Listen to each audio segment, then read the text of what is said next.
दीगर खबरें शामिल करते हैं। आपको बताएं, साबिक फास्ट बॉलर आकिब जावेद ने शाहीन आफरीदी को पाकिस्तान टी20 टीम का कप्तान बनाने का मुतालबा कर दिया। मीडिया से गुफ्तगू में कहा, शाहीन आफरीदी की कायदाना सलाहियतें सबके सामने हैं।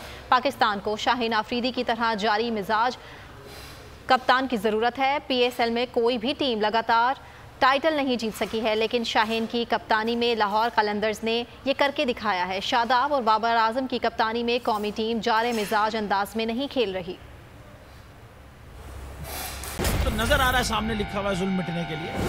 दो चीजों से मिटेगा भाई, एक अदल की कुर्सी पे जो लोग बैठते हैं ना, वो अदल के हिसाब से फैसले करने लगे, दूसरा कौम निकल खड़ी हो जुल्म के खिलाफ, तो जुल्म खत्म हो जाएगा। या इन दोनों में से कोई एक चीज हो जाए या दोनों हो जाए।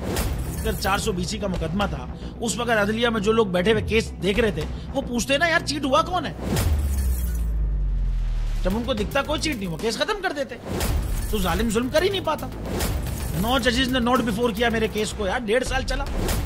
शख्सी जमानत का केस, सेम केस इस्लामाबाद में कर दिया। एक ही इल्जाम पे 2 केस हो नहीं सकते भाई। मतलब 60 दिन का वक्त होता है। 102 दिन के बाद मैं जीत गया, केस बरी हो गया। 102 दिन के बाद अपील फाइल की, एक्सेप्ट कर ली। नहीं करते ना एक्सेप्ट, खत्म हो जाता ना जुल्म यार। भरी अदालत में मुझे बरी कर दिया, फिर पता नहीं क्या हुआ 2.5 घंटे बाद का नोट बिफोर।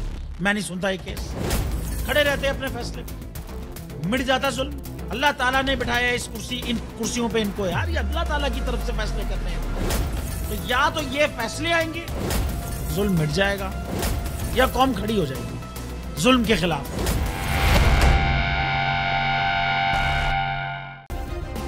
सब्सक्राइब करें और बेल दबाएं ताकि कोई खबर रह न जाए।